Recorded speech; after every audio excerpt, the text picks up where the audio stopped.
चीन से उत्पन्न होने वाले कथित खतरों का मुकाबला करने के लिए दुनिया के 26 देश एक साथ आए हैं। ये देश दुनिया के सबसे बड़े नौसैनिक अभ्यास को भी अंजाम देंगे। इस अभ्यास का नाम exercise rim of the Pacific RIMPAC है। RIMPAC 2024 का आयोजन इस साल हवाई में हो रहा है।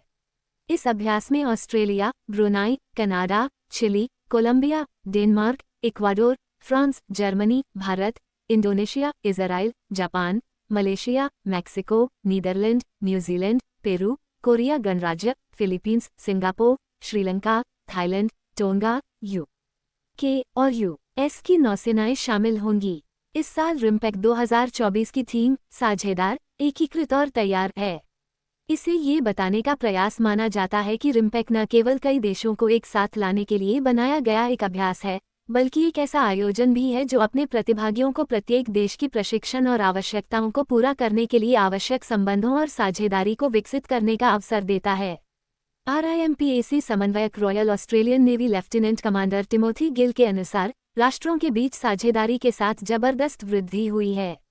उन्होंने कहा, हमारे पास ऐसे और भी राष्ट्र हैं जो हमारे साथ जुड़ना चाहते हैं, हमारे साथ प्रशिक्षण लेना चाहते हैं और एक इकाई के रूप में सभी देशों के साथ प्रशिक्षण लेना चाहते हैं।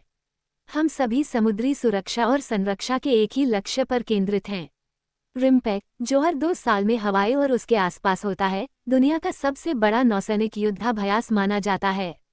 Centre for security studies CSS में स्विस और यूरो अटलांटिक सुरक्षा टीम के वरिष्ठ शोधकर्ता गोराना ग्रिजिक का तर्क है, विभिन्न यूरोपीय देशों ने पहली बार चीन को एक सुरक्षा चुनौती के रूप में पहचाना है।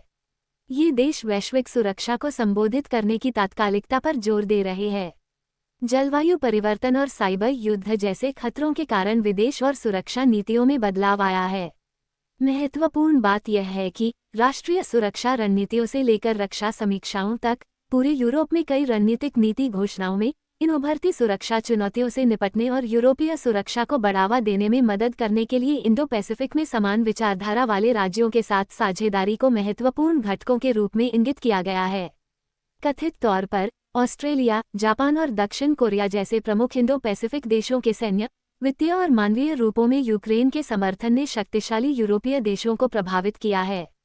गोराना ग्रिगिक ने दोनों क्षेत्रों के बीच हथियारों के हस्तांतरण की प्रभावशाली दर और मात्रा पर एक महत्वपूर्ण मुद्दा उठाया है।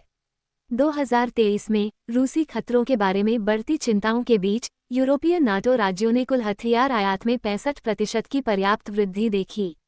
इसी तरह इंडो पैसिफिक क्षेत्र में हथियारों के आयात में भी वृद्धि हुई, जिसमें ऑस्ट्रेलिया, जापान और दक्षिण कोरिया में सबसे अधिक वृद्धि देखी गई।